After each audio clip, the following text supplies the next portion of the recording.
Okay,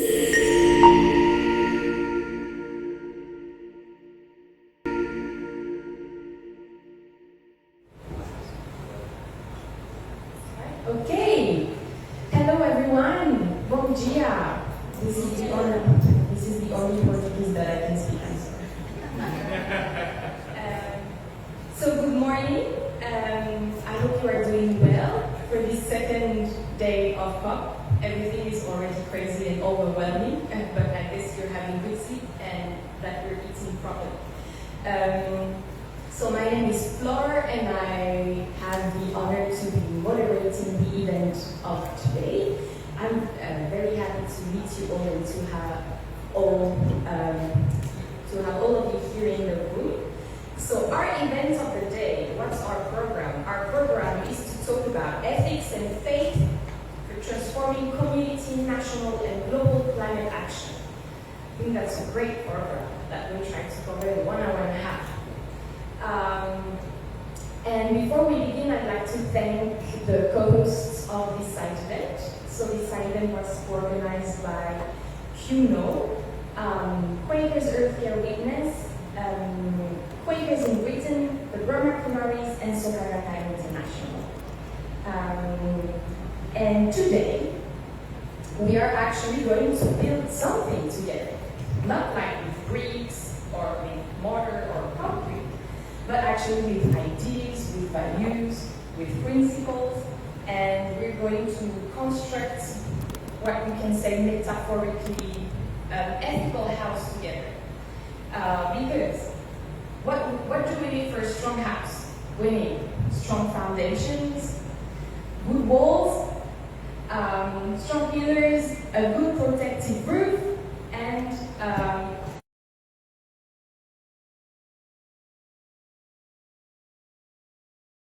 on the ground and solid in the face of any events happening. So we chose the metaphor of building an ethical house because ethical values, they define the vision of our organizations, and we work a lot on why do we do what we do. And why we do what we do is mainly rooted in ethics and faith. And also because what we realize is that when climate policies are rooted in ethics, they are more likely to be perceived as fair, inclusive, and thus work better and be better implemented on the ground. And usually they're more protective for nature and all the things we can think about. And so maybe we have different vision of what ethical values are because we are here, we were born in different parts of the world, we have different faiths, we lived different experiences in our life. But I don't think we are here to argue with definitions, but more to hear from different voices and different perspectives on ethics, faith, and how it has influenced the work that the speakers do and the work that we do. So before beginning to build this beautiful ethical house all together, I would like to invite you to turn to your neighbor. If you don't have one, you can also turn.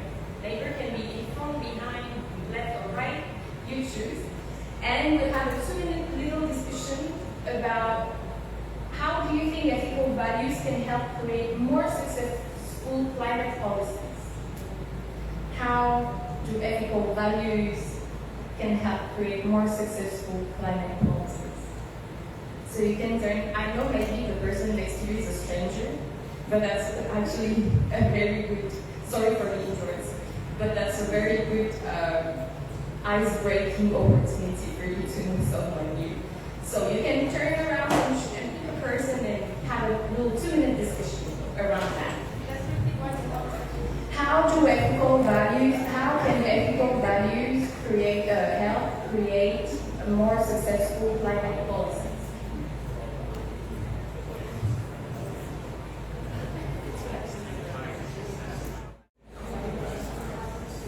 Okay, thank you so much.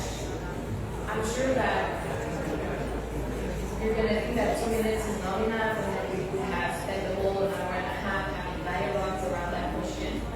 But I encourage you to actually finish your conversation after the session. You can. You make new friends and make new contacts. That's amazing. Now I'm gonna go soon to the first speaker, but we wanted also to be able to start with a moment of silence. And one thing that I wanted to share is that we had a meeting on Sunday with a human rights working group, and we were in a beautiful house called Casa dos Povos, and it's a house that was built by Brazilian civil society and especially environmental defenders from the Amazon that have set up this space for people who are not necessarily accredited to the Blue Zone to still create values and create projects around COP. And they have made this beautiful mural with different environmental defenders from the Amazon and other parts. And the paints that they use to do this mural is actually made from ashes from the Amazon itself that has burned. And so it was very powerful when they explained that.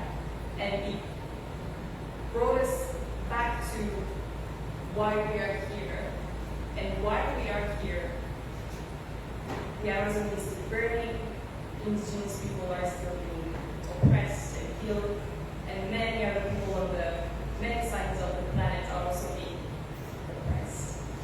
So as we stand in a position of privilege, we wanted to honor the people who have fought for nature, and the people who fight also to defend their right to self-determination and their right actually just to live with dignity on all the sides of the planet, thinking especially of the people of Congo, of Sudan, of Palestine, and all the human rights environmental defenders that are risking their lives to protect our beautiful planet. So having said that, we wanted to have a moment of silence to be able to bear witness and have all of that in mind.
Thank you so much.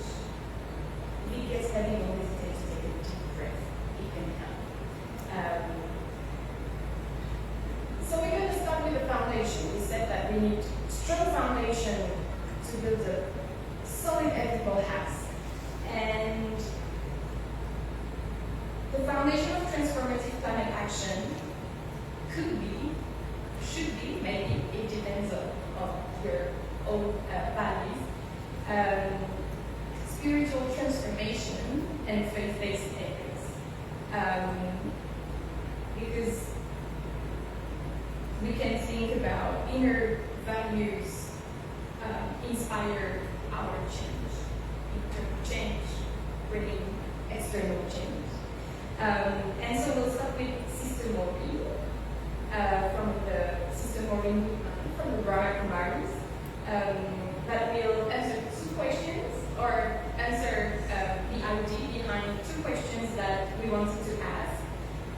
One is how do inner values and consciousness create the cornerstone for outer climate action, and the other one is what lifestyle transformations are needed to address root causes such as unsustainable consumption, inequality, and disconnection from nature. So I will pass this mic to you.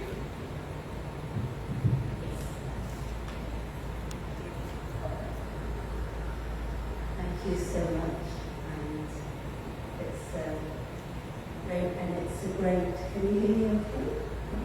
It's a great honour to be here, and thank you for the invitation and to speak on this very, very crucial theme.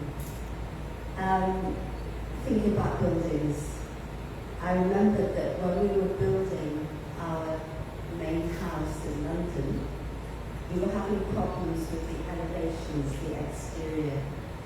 And someone who is an expert in sacred architecture came to help us. And he immediately said, if you're having a problem with the exterior, it means there's a problem with the interior. And he redesigned the interior of the house. And then the exterior fell into place. And I remembered that. And I thought that this is the same principle of the house that we are building here. That which is within is reflected without. The state of the inner consciousness of human beings is reflected in the state of the world. And at present, the prevailing atmosphere in the world is that of fear. Fear of losing, because we've become so dependent on our lifestyles for a sense of value, for our happiness and our well-being. Acquiring, I think we all know, that acquiring more and more and endless economic growth is just not sustainable. This is actually a foundation of sand, and eventually the building will collapse.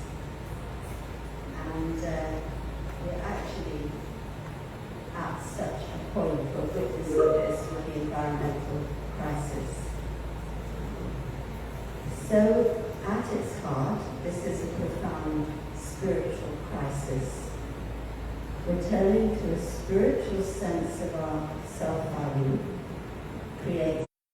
is a powerful foundation for transforming our consciousness and so how we impact our world. This COP is a COP of implementation. The Global Ethical Stocktake is inviting us to examine what is at the heart of our decision-making up to now and going forward. This COP is the opportunity to put humanity and the whole of nature, rather than power or wealth, center stage. This is actually the foundation of sacred activism. Activism based on inner values and love have a far greater and lasting impact. People and nature and all living beings respond to loving vibrations. Decisions based on respect and care for nature will bring a sustainable future. To create an ethical framework requires courage, because it requires us to demonstrate a new way of living and being ourselves. It's not a theoretical pursuit, and it includes everyone.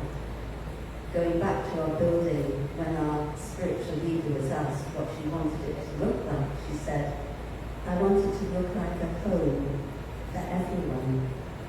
So our earth is a home for everyone, for every living being.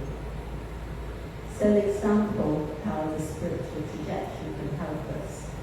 For example, if it is my deep-seated belief that violence in any form is wrong, then my awareness will be that of non-violence in everything I do. I will not wish to act in a way that causes suffering.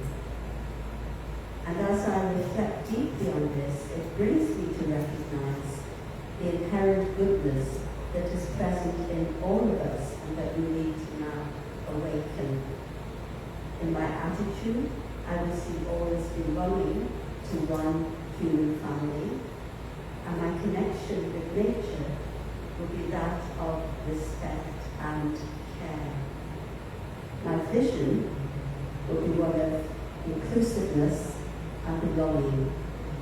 My actions will be filled with compassion, which will contribute to a culture of connected and shared values. And we take care of our home, the earth.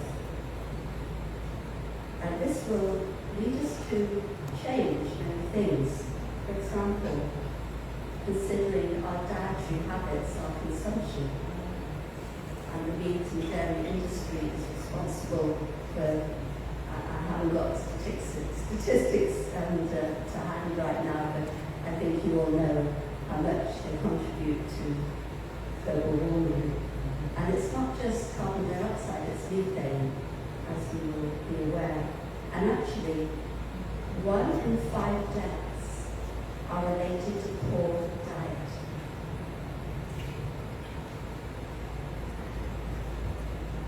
It will consider us to think, it will lead us to consider our use of technology, and especially with AI, there's a huge footprint of technology and it is increasing heavily.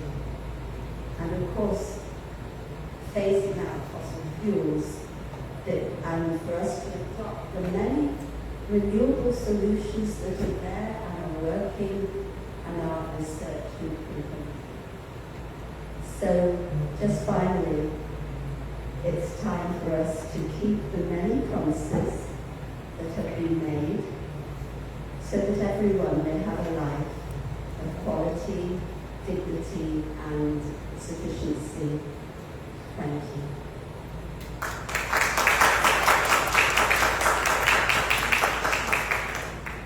Thank you so much, Sister Maureen. Very interesting how you consider ethics as a framework to transform consciousness. That would be one of the highlights. We're going to directly go to the second speaker, Keith. Are you from the Quakers? Quaker Earthcare witness. This one. Sorry, I didn't have my little parenthesis with the name. So I will have also 2 questions for you. How can diverse faith traditions provide moral grounding and authority for climate action? And can you share examples of how faith-based ethics inspire both personal and systemic change? And you have 6 minutes. Hello, everyone. I want to start by asking folks here in the room who considers themselves to be a part, by raise of hands, of a faith tradition.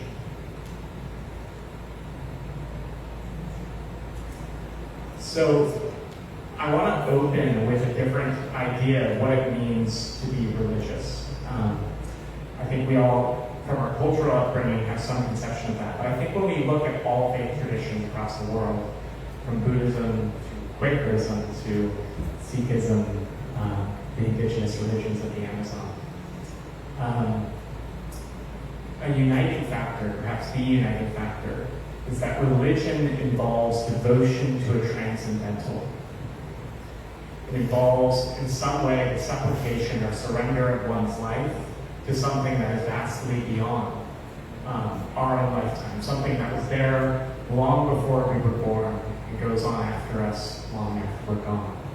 And I'm curious, just by raising hand again, who here would say, whether you consider yourself to be religious or not, that you live your life in devotion to something much larger than yourself?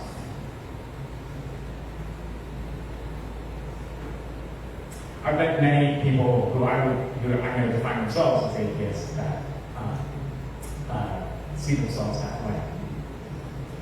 So I want to make a supposition that every act of great courage throughout history, every act of great courage, great sacrifice, humility, forgiveness, grace, that all of these are born. Every great act of such is born out of a devotion to a transcendental. And in this, I'm reminded of some figures throughout history. I'm reminded of Eddie Hillesum, who in Nazi Germany, when she was being boarded on her train to Auschwitz, wrote in her journal of and to her prison guards this, that it all comes down to this, that I believe in love, and I want to go into the depths of what others would call horror, and still say, life is beautiful. It makes me think of Domitila Chingara of Bolivia, who in 1978 joined 4 of her compatriots, 4 women, indigenous women from the mines of Bolivia, to travel over 200 miles to La Paz. With her children, with their children, and with their husbands, disappeared or exiled from the country for union activities, showed up in an archbishop's diocese in La Paz and began a hunger strike that first brought in dozens, then hundreds, then thousands, and then in less than 2 months, through international pressure and domestic pressure, collapsed the Cuba Banzer regime.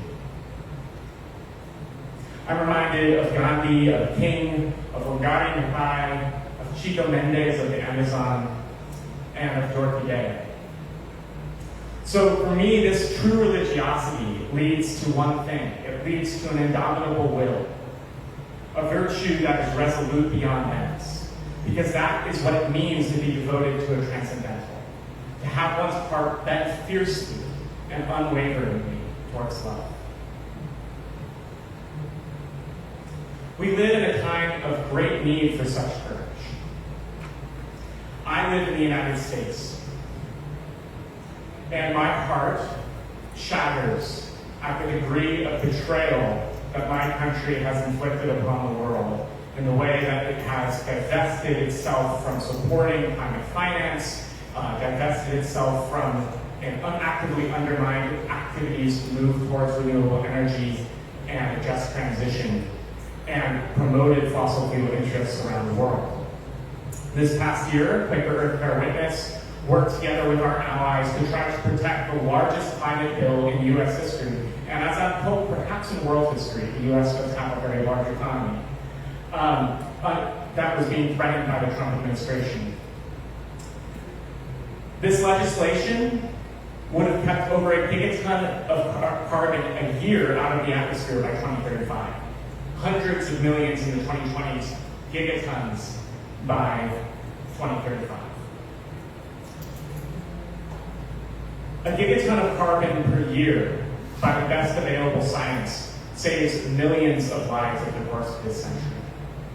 Every gigaton saves approximately 1 million lives. I think of all of the people who, because of this incredible hubris and callousness, will be left facing the storms, the heat waves, the droughts, the famines that will decimate our world over the next century, sending migrants fleeing across borders to a country that is very unwilling to accept them. We live in dark times. You don't need to be a climate scientist to know that. You can watch the breakdown of our environment around us, the international order fraying, humanity's experimentation with technological powers that vastly exceed the wisdom that guides them. All of these imperil us all. But as people of faith, we hold that the light shines brightest in the dark. 2,000 years ago, a Palestinian Jew in the region of Galilee said that faith as small as a mustard seed can move mountains. Faith as small as a mustard seed. At a time when diseases of despair and cynicism are greatly affecting us all, maybe many of us in this room, I wonder if you could feel that seed of hope, of courage, of love within yourself. And if you're willing to take the radical act of courage with me, to lean in and feed that spark within you, and let it ignite in a manner that is able to inspire those around us and facilitate the kind of transformation so needed in our times. Thank you so much.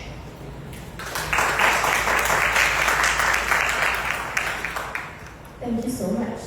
That was a very inspirational, motivational speech. And by the way, what I see from both of your intervention is that we both mentioned love, activism based on love.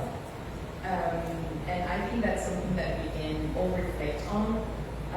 That sometimes we think as love as something very cheesy, but I think deep love for humanity can really result in radical active courage to take action. So thank you so much for the reminders. And now I think that we have a good foundational spiritual basis. So we're going to continue with the house because we cannot just have foundation. We need to put a structure, a whole structure. So the whole structure of the house will be composed of human rights, science, local action, and I'm gonna first. So we're gonna see a video from Elisa Morgera, that is the UN Special Rapporteur on Human Rights and Climate Change, so she focuses on human rights, fossil fuels, critical minerals, and we asked her how the human rights framework can hold system accountable, particularly regarding fossil fuel, climate finance, and critical minerals extraction, and how can right-based approaches ensure no one is left behind in just transition. So we're gonna watch the video. Thank you. I'm sorry I can't be there with you in person for this important conversation on ethics and faith, transforming community, national, and global climate action. I'm delighted to share with you my reflections on the role of human rights in relation to holding states and other actors accountable in the context of meaningful, inclusive, fair, and effective climate action. And of course, the role of human rights law and standards and practices is first of all to clarify the minimum content of the obligations of states and public authorities, but also the minimum content of the responsibilities of private actors, including also members of civil society, research institutions, funders, to prevent further climate harm and to prevent further disproportionately negative impacts of climate change on human rights. And clarifying that the minimum standards of conduct are non-negotiable. So any additional action needs to be built upon, and we can't see any regression or any attempts to go below or negotiate or even attach a price tag on any substandard conduct vis-a-vis international human rights law. And in addition, that also means that when we see substandard practices, then everyone needs to have access to justice and effective remedies. So how does that then translate in terms, for instance, of the fossil fuel phase-out? Well, first of all, as I discussed in my report this year to the Human Rights Council, we have existing international human rights law obligations that indicate that all states must phase out fossil fuels. Of course, they need to do so with different timelines, and in the case of developing countries, they need to do so on the basis of international cooperation, finance, and technology that supports them to leapfrog into renewable-based economies in accordance with their highest possible ambition. And this is where human rights standards are so important to clarify that this is a matter of climate science and preventing further climate harm, but it's also a matter that goes beyond. Phasing out fossil fuels also means protecting effectively human rights from biodiversity loss and toxic pollution that are caused by fossil fuels across their life cycle. not only in terms of their greenhouse emissions, but also because of their harm to the environment and to health, across from exploration, exploitation, transport, production, consumption, and even waste management. And this also is related to, of course, the link between fossil fuels and plastics production and pollution and petrochemicals, which negatively harm our food systems and negatively harm nature and its capacity to regulate the climate. And all of that compounds negative impacts on human capacities for resilience in the context of climate change. In relation to climate finance, what human rights standards mean is that we need amounts of finance that are proportionate to the needs of the human rights holders and states who are most vulnerable to climate change and least responsible for it. And the how of that climate finance, how it is allocated, how priorities are set, who is then managing that finance, is also clarified by the application of international human rights law. And very much that application supports direct access for human rights holders who are most affected by climate change and who therefore has the most detailed understanding of where the climate finance needs to go to prevent repeating any mistakes and to really advance in a genuine transition towards a renewable-based economy and climate-resilient societies. With regard to the energy transition minerals, and this is something I've clarified in my most recent report to the UN General Assembly, human rights standards call, first of all, for developing and planning any mining at the nexus of climate, nature, water, food, and health. We must ensure that any mining operation relies on the best available science from across all natural sciences and social sciences, but also indigenous science, local knowledge, lived experiences of those who are already being negatively impacted by mining operations, to make sure we avoid what are preventable and foreseeable negative impacts on the environment of mining. In addition, we really need to make sure that we know that the estimates of mineral demand growth often overestimate the amounts of minerals that are needed, particularly because they do not take into account our technological progress in recycling and reusing minerals, but critically also because they include sectors relying on minerals who are not helping with the energy transition, but rather cause further climate harm. And this is the case of militarization or the unchecked growth of data centers. So how does then human rights, how do they help ensuring that no one is left behind? It is really the standards of public participation, grounded in access to information and access to justice and effective remedies, which really guarantee that we have open conversations around the challenges of climate change. We have open conversations where we learn and listen to the lived experiences of those who have already been left behind in our current responses to climate change, and co-develop climate solutions with them, with the human rights holders who have been bearing the brunt of climate change, who have been experiencing negative impacts of our the deep understanding, in fact, a systemic understanding of what kind of climate action we need and how it can be inclusive, effective, and support not only the protection of their human rights, but in fact best support. Thank you so much, Elisa, also for recording your video despite the very busy schedule. I'm sure that's just several segments a day. So thank you so much. We touched upon human rights and human rights-based approach, so we're going to continue a bit on that with Lindsey. Just before we go to Lindsey, I was looking at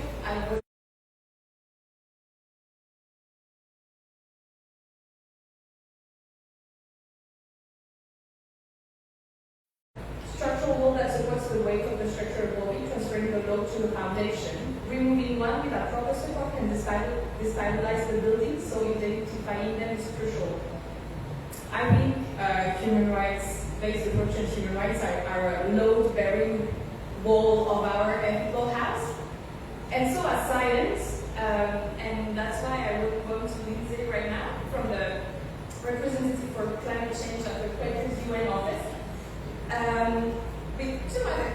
which are what do we mean by human rights-based approaches for ethical climate action, and how can ethical climate action in relation to the IPCC mitigation be more effective, and how can faith voices help in that end?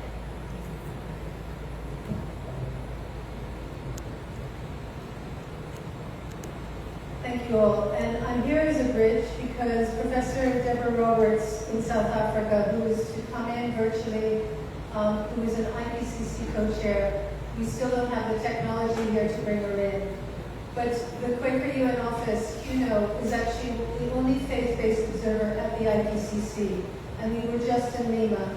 So I'm going to speak to you briefly today, connecting human rights with the climate science and why it's so critical for what is happening here in this room.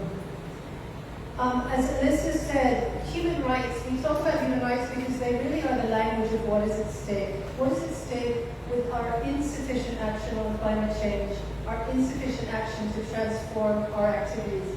And that is life, that is livelihoods, that is shelter, that is food, that is clean water and education, the very basics. And human rights and indigenous people's rights we must fight for every day because they cannot be guaranteed. And we use them in our climate action because not only are they an ethical voice in action, but they are more effective. We have, from the Human Rights Council, report after report about human rights-based approaches in your climate action mean that people will support them. They feel that they benefit them. They engage women. They engage the poorest. They help people have decision-making in what's happening around them. That's why we support human rights-based approaches. And briefly coming into that, the IPCC has recognized rights-based approaches as critical. So let's move you to Lima 2 weeks ago. The IPCC had its meeting. We couldn't get a timeline. We were fighting against geoengineering. And this is what I want to speak to you briefly today. It's really important that faith communities and ethical voices in these rooms look at root cause transformation. How do we address the energy systems to be more fair, more clean, more renewable, more individually or community owned? How do we look at our economic systems that nobody wants to talk about? How do we look at our agriculture systems that actually support farmers and our diets, as already mentioned? The IPCC is critical because their reports, when summarized, are approved by our countries.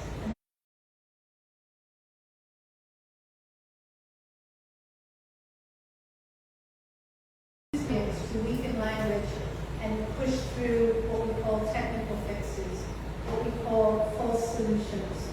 So rather than actually transforming root causes, we are seeing increased voices in these rooms and in the IPCC push from states to work on, for example, carbon capture storage, which is an approach to say we pump it in the ground, even though it's more effective, less effective, more expensive, is not proven to scale, and actually maintains fossil fuel lock-in. And it's being pushed by wealthy extraction countries. And it's, for us, a waste of money and time when that money could go to renewable energies, energy efficiency, energy reduction. We're also looking at carbon dioxide removal. If you look at the carbon markets, they are being offered at scales that are completely unrealistic and would harm land. So when you're hearing that, don't worry, we can pump it in the ground, we can plant masses of trees, we can do all this carbon dioxide removal, we can put things in our oceans and suck down the carbon, we are destroying nature in the name of not looking at our own transformations. So I ask as us, and the last final one I want to say, please be aware, SRM, solar radiation modification, is being pushed by, again, fossil fuel wealthy extraction countries or companies, privatized approaches to block the sun.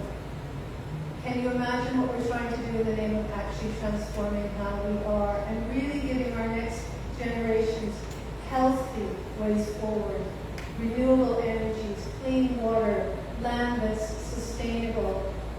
There are so many beautiful things we could do through climate action if we do it well and we do it value-based. That's why human rights matters. That's why science matters. Support our scientists not to be intimidated. you.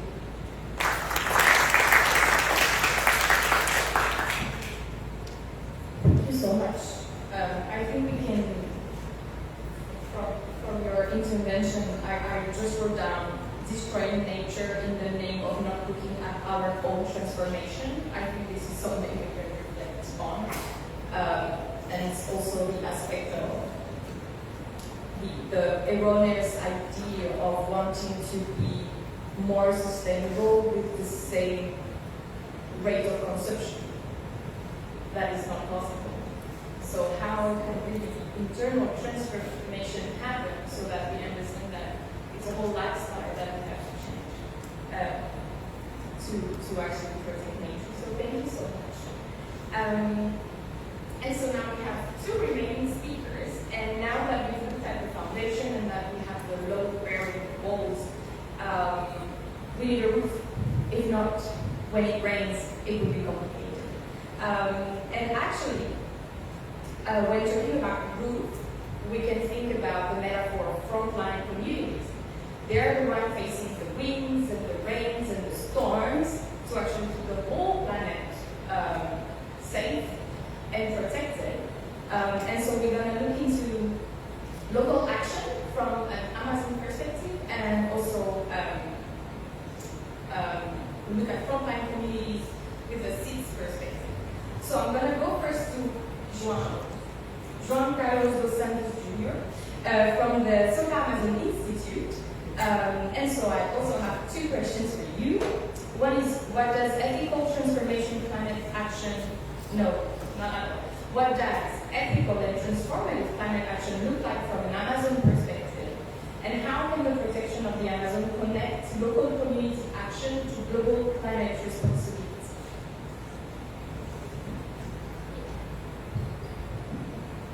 Hello everybody, so happy to stay here with this delegated speakers. It's a pleasure to become introduced. Well, just to use PowerPoint just to become more clear my idea, and I'll show some network committed to build a culture of peace and sustainable, inspired by humanist philosophy of President the so-called International Rapporteur. This is very important for us to connect our mission, the mission of the Institute. Please, next slide. Institute, Amazonia Solar Institute, is a non-profit organization dedicated to environmental education, biodiversity conservation, and sustainable development of Amazonian communities. Our mission of success is to cultivate the harmonious coexistence between humanity and nature in order to ensure the ecological integrity of Amazon. We are based in Manaus, Amazonas, right on front of the stunning weaving of water, beautiful place you can see this image, where the Nego River and ceremonies merge from the mighty Amazon River, the big one river in the world. We can show you this little video what so beautiful is the Amazon Institute, so Amazon Super Institute. Please. We have some statement from Dr. Kia that is very important for us to distribute from the Institute that just I said, it's a globally recognized. Okay, just a minute. Okay, a globally recognized for his lifelong efforts to promote peace and dignity of life. He presents a humanist vision of the interconnection between all living beings and the environment, affirming that the key to the transformation of the global climate crisis lies in the inner transformation of the human being. It's something from Lindsey. But in fact, you have to attack the question that Flore said. The question is regarding ethical and fair, regarding our discussion about how you can change, how you can moving on the global climate change. We invite us to view Amazon not merely as a carbon reservoir, but as a living organism that feel, react, interdependent with all of us. It's very important to understand what is the mood, what is the conception of Amazon. It's not only a place to see, to be also beautiful, but it's more deep than that. Next slide. Okay? Sharing the same ethical value proposed by Dr. Ghetti, our founder.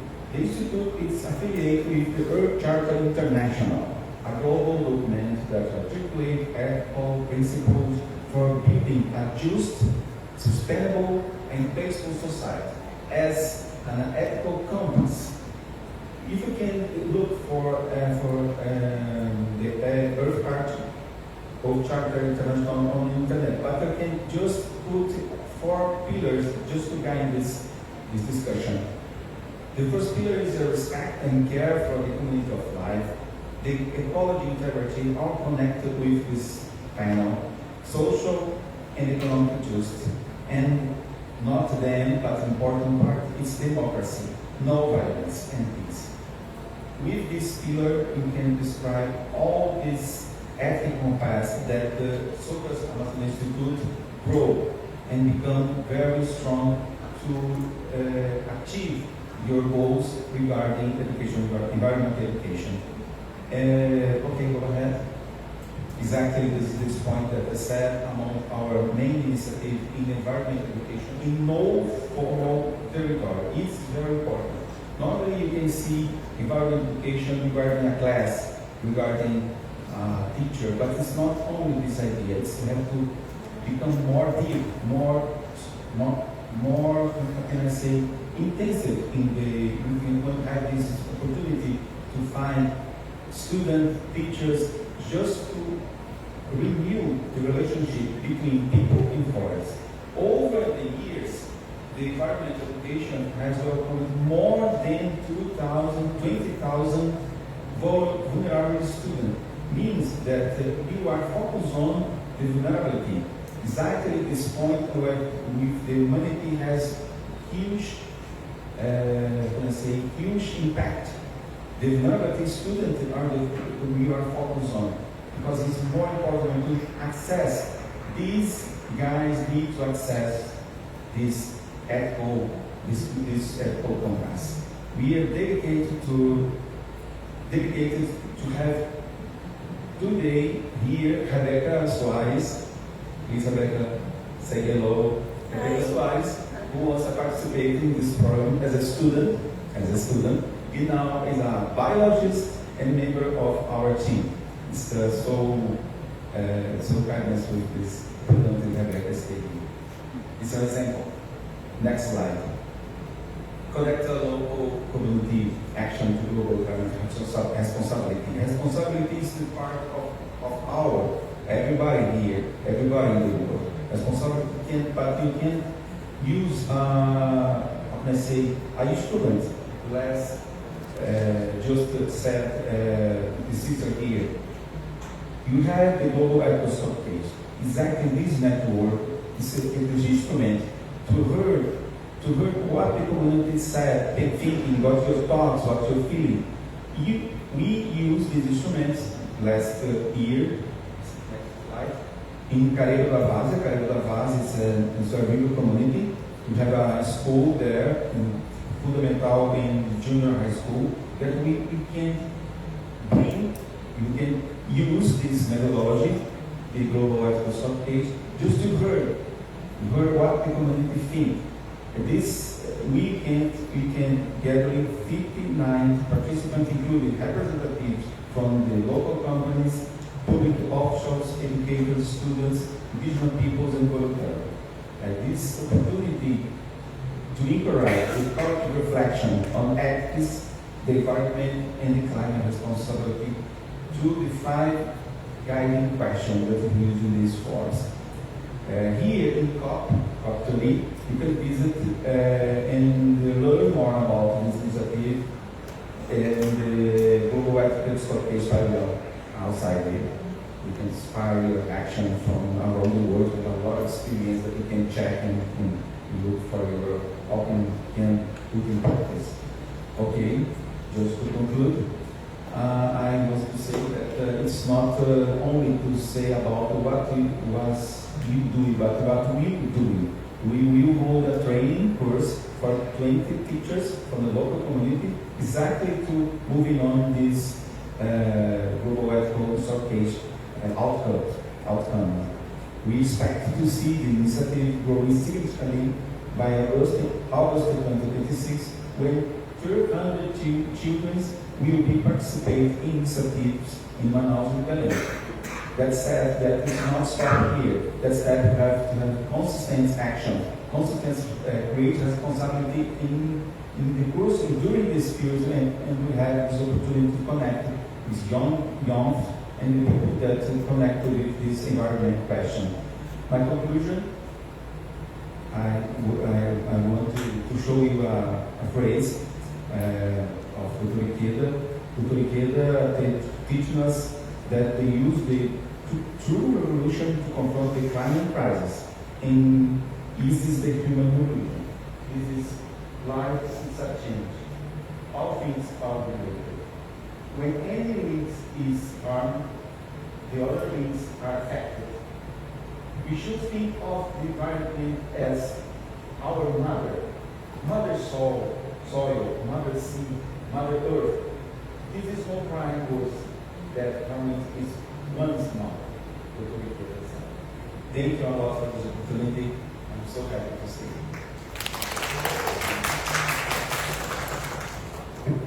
Thank you so much. And thank you so much because it brought also the education perspective that can also be a very important part of climate action and how to educate maximum people. I hope if you're from Brazil or if you have the opportunity to be in Brazil that you can go visit the center in Manaus. You're welcome, parents. So that's amazing. And I'm going to turn now. Thank you so much. I'm going to turn now to Ms. Raya Thomas, that is legal advisor of the delegation of Granada, and we're going to cover a bit. So with the SIDS perspective, also I have a question for you. What is the lived reality of climate impacts for SIDS and frontline communities? And in your work, how can the ICJ advisory opinion provide legal covering and moral imperative for action? Thank you, Flore. I appreciate the opportunity to be part of this esteemed panel and to engage with COP30 participants to share SIDS on the ground reality of climate we currently experience and how the transformational ICJ advisory opinion can reset the context of climate action.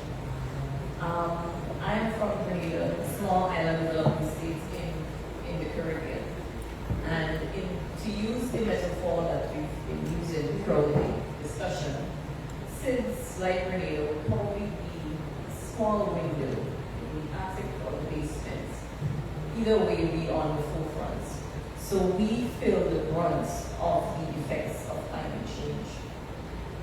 In terms of the first question asked, the lived reality of climate impacts of SIDS, the extreme events, those affect SIDS more than any other states. So for Grenada, last year, that was 2024, we saw Hurricane Beryl struck Grenada, the earliest forming ferocious Category 5 hurricane ever recorded in the Atlantic Ocean.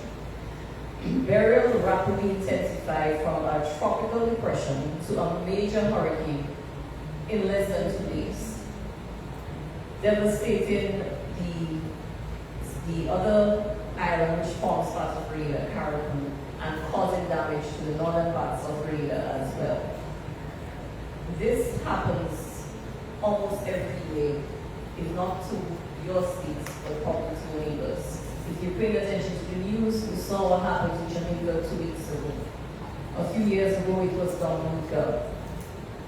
Last year, Beryl went from Grenada as well as St. Vincent and the Grenadines to other islands within the region. So this is our lived reality. It happens, if not to us, to our neighbors. So if we're not helping ourselves to move past a hurricane that just happened, we are then sending help to the neighbor. And it gets exhausting because it happens ever so often. Another pattern we see is the sea level rise and increased coastal erosions. And for small island developing states, we are also seen as large ocean states. So we tend to have more coastlines and not much inroads or inlands. So when the coastlines are eroded and are destroyed, there isn't much to go in because the coastlines are moving away. And we also see some unpredictable rainfall patterns before the seasons were more defined, as in, the dry season runs from this month to that month, and the rain season from this month to that month. But in recent years, we've seen the patterns being very unpredictable. And tomorrow actually will be 1 year, 12th November 2024. Grenada experienced torrential rains, which resulted in severe flash floods and landslides. This is a mere 4 months after Hurricane Ghetti, by the way. And on the 12th of November last year, 65 millimeters of rainfall was recorded in just 6 hours. That is enough rain for 2 weeks. 1 person lost their life trying to navigate the flood waters. This is the lived reality of states like Grenada. This is what we face on an annual basis, sometimes twice a year. So it doesn't have to be a named hurricane, for example. It could just simply be heavy rainfalls. Grenada is not sitting and holding its hands up in the air. We try to do what we can. So we've been engaging local communities and NGOs, working on different projects to help build resilience. We've focused on capacity building as well, and we're the first island to undertake national ecosystem assessments, and we continue to welcome strengthened partnerships to build and retain local expertise on marine and coastal issues.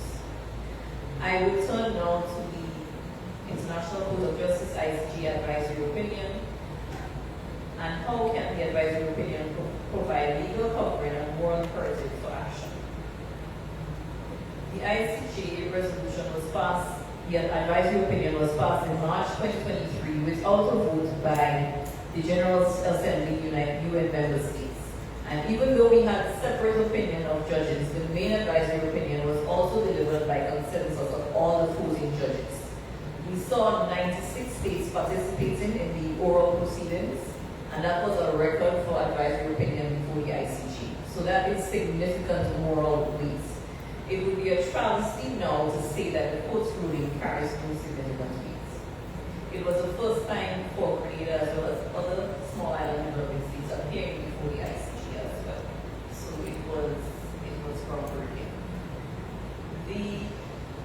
The opinion legally converts the ethical imperative that current generations owe future ones a habitable planet into enforceable state obligation. So this includes the duty to prevent foreseeable climate harm, exercise precaution and implement long-term adaptation and reparative measures consistent with the 1.5 Paris target. The binding nature strengthens causal transformation by framing climate action as a legal and moral responsibility, not discretionary policy, and is well aligned with Grenada and other cities' consistent call to limit global warming to 1.5 above pre-industrial levels. Intergenerational equity. My time is up, so I'll just mention that the opinion explicitly calls for scaling up international adaptation finance, enshrining financial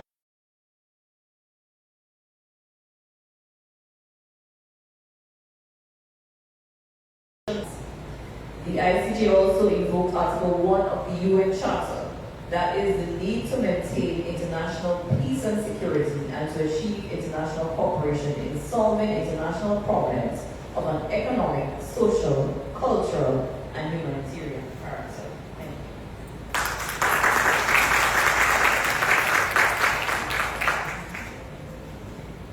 you. Thank you so much for speaking of the lived realities, and it's it's also something to reflect upon about how we're not impacted in the same way by climate change in different parts of the world. Just not because it's not happening to us doesn't mean that we should not care about what's happening to other people, and that's also the basis of ethics, right? It's like what is harming you is also harming me, so how we can also grow in solidarity about it. And so thank you also for mentioning the ICJ and how it's also a powerful tool that we can use so that rights can be respected. And it actually started for students from backgrounds who just thought, what can we do? Let's do that. And 4 years later, it was materialized in a court decision. So that's very also inspiring. Given the time that we have left, I would like to go directly to the floor to see if there are any questions so that we can have a discussion with the panel. And we can pass on the mic to anyone who has a question. Don't we type?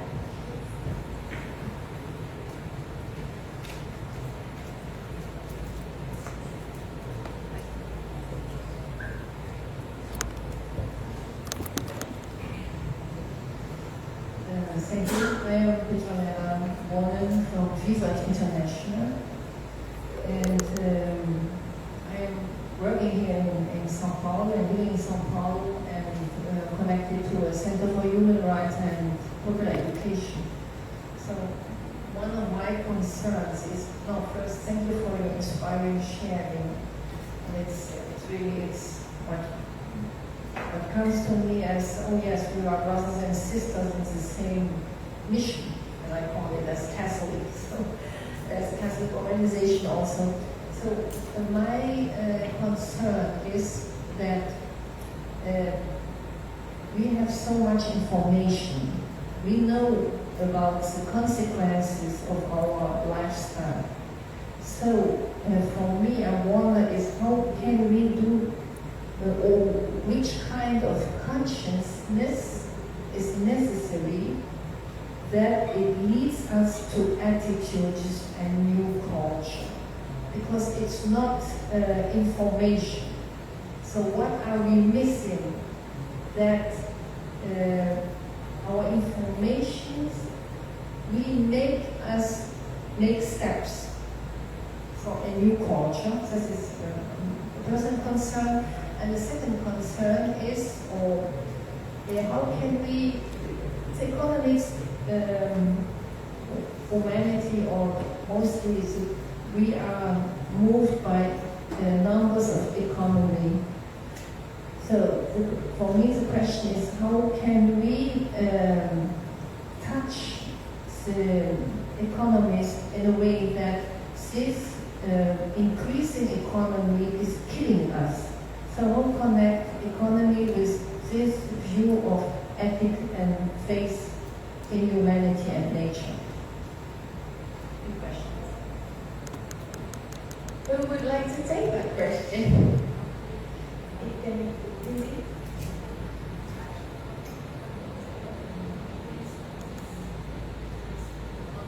So I would like to pass on as well, but there are two things. First is, you're right, we have more information than we need. We have so much more information than the Montreal Protocol had when they made their decision on the ozone layer. Part of it was that they had a solution at the time for the markets. And I think what you're saying also, I want to speak on the economy. The market economy that most of our countries rely on are going to do whatever they want to do unless there's a certain boundary. And so I would talk about ecocide, I would talk about legal accountability to polluters, I would talk about taxation of the highest emitters so that that money can go and help the vulnerable. But those transformations, as Ray spoke and others spoke, how we love ourselves, how we love our neighbor, that faith call, is that we're also very bad at telling the story of what we could be doing in the transformations. It's a scary thing, climate science, but we often don't actually say in mitigation or adaptation, helping those in loss and damage, we could actually be creating a more fair and more healthy and more equitable world than what our current systems enable. So that's a story we also need to share. because our current systems are not fair and healthy. Anyone wants to add? I just want to say that, yes, it goes beyond information, as you said, and it's about touching the heart. And just for myself, I gave up dairy and leather, and it was when I understood the suffering that those industries were causing. I don't mean to be more, I mean, it's just a real experience for me. And I said, then I don't want to be part of this. So it wasn't really about statistics or about, how do you say, scientific information and stuff, but it was something that touched the heart. And there's an interesting story about a company in the US called Interface US. It's a carpet company. And Ray Anderson, many years ago now, I think he's passed on now, but he transformed that company, and they're almost carbon neutral now. They use only natural methods, they have high quality products, they have zero waste, and it's international, and it's profitable. And what touched him was a book that somebody put on his desk, and one of the chapters about the environment, one of the chapters said, headed, "The Death of Birth." It was to do with biodiversity. The death of birth. And he was so touched by that phrase that he transformed the whole company very successfully. So it's about touching the heart, and there's no going back, I feel.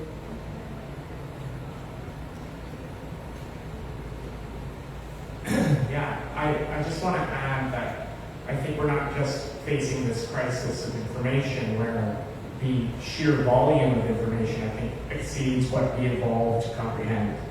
And that's not even factoring disinformation, which I think just is radically destabilizing people's lives. But I think that we're also facing a meaning crisis, where people feel that the stories that they've lived in for centuries, millennia, are breaking down. The religious stories we've been left with, etc. And that leaves a hole that, when it's not filled, it is filled usually with some form of hedonism or cynicism. And if you offer people frameworks that are deeply meaningful for their lives, that they can ground themselves in, there's a need there that is untapped. And it's from that, meeting that need, that I think what we transform that information from merely being information to the basis of action.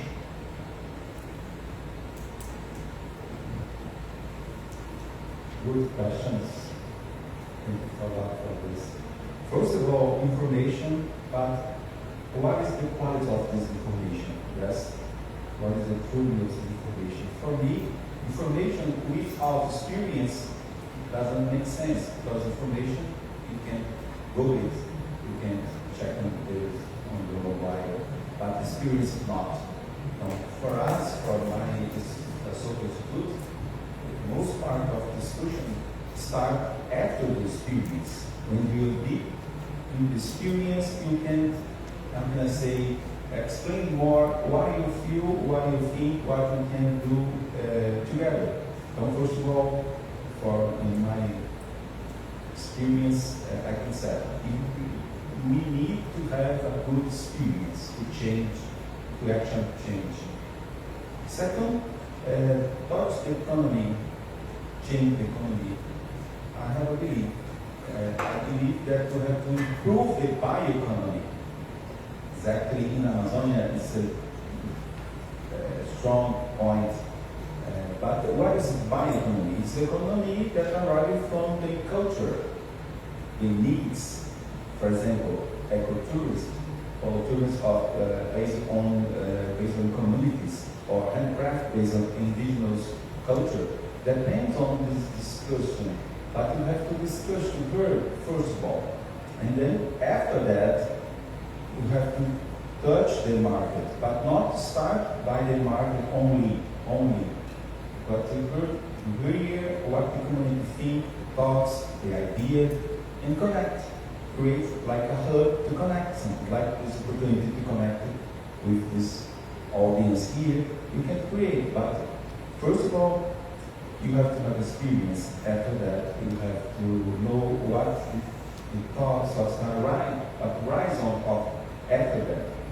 It's someone opinion to share with everybody.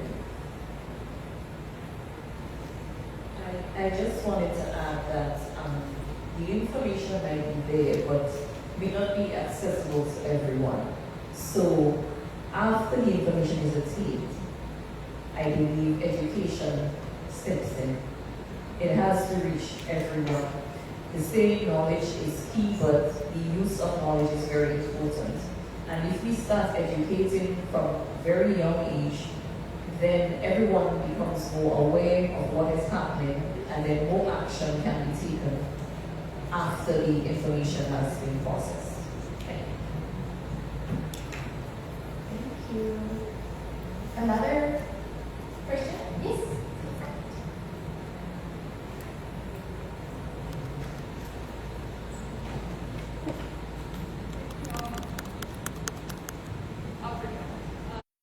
Finance. And in other words, what are the next steps that your faith-based organizations or your position as someone who is motivated by faith-based actions to facilitate outcomes at COP30 and beyond? Thank you. Who wants to start with that question?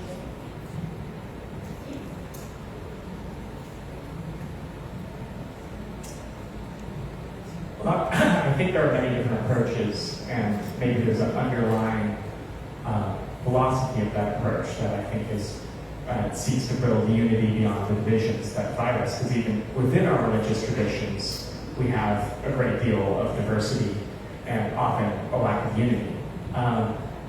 But I think that maybe the most important thing is to lead by example.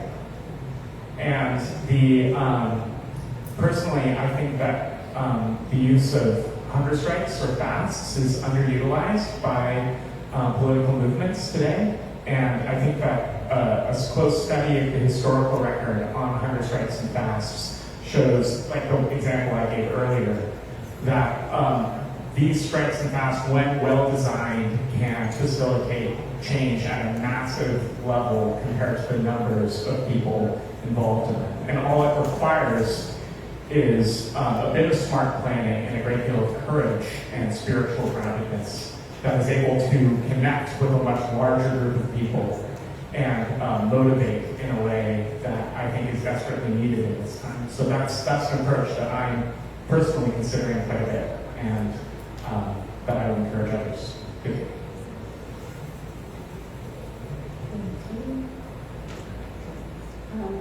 We're part of, obviously, people here to the Interfaith Liaison Committee, that really has been for several years trying to bring the voice of faith to the IPCC. And every year there's dialogue, there's a statement, it's presented, and bit by bit the voice of faith is gaining more of a profile. We're still not seated at the table, which would make a big difference. But it's really trying to bring the voice of faith to the forefront, because faith communities, as we said, do have so much to offer in terms of how to live in a sustainable way. And talking about hunger strikes, but one thing that, or actions, let's say, but one thing, a couple of times I've been on multi-faith walks in total silence, and that's been very impactful. And I think sometimes we forget the power of silence, and we like to talk, but the power of silence is a transformative power. Yes, we have to be about that.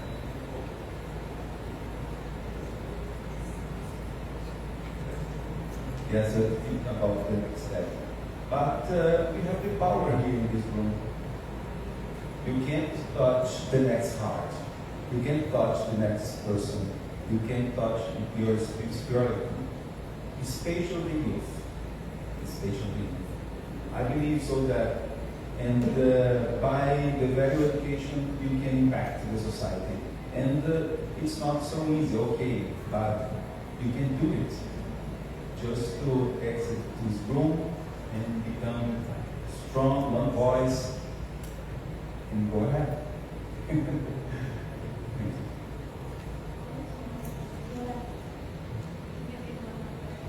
one more question, and then we're going to, unfortunately, have to go. Yes. Good your presentations. I'm Elisa from International. So I just some of you attended to Canada dialogue dialogue yesterday, and politics was one of the issues in the dialogue. And in Japan, there are some religious leaders who are keen on climate issue, but they tend to keep distance from the politics because they think politics is a kind of dirty word. They don't want to be involved in politics. But in order to achieve climate justice, of course, we just have to be committed to politics. Of course, politics itself is not aim, but it has to make a change in the politics as well. So I wonder how you would approach such religious leaders to take action.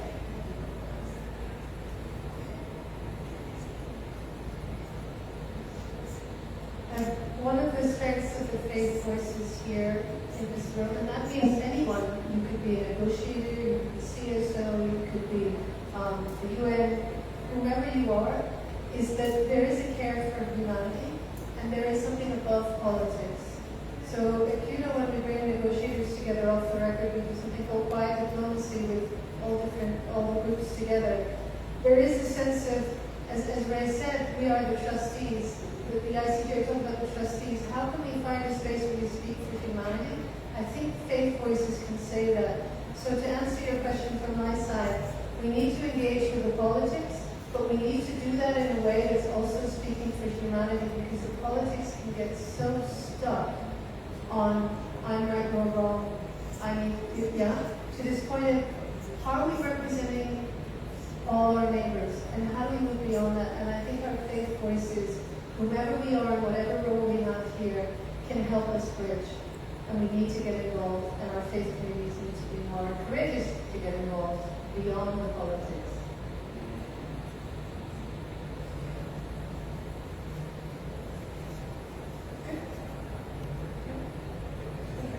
Thank you so much.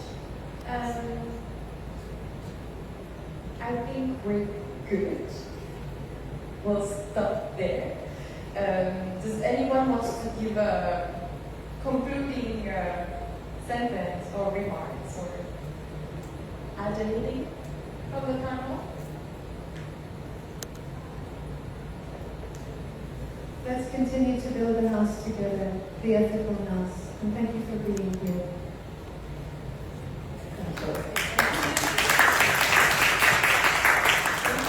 So thank you so much. This concludes our segment on time. Thank you so much, everyone. It was a pleasure to have all the speakers. So thank you to all the speakers in the panel, the co-organizers.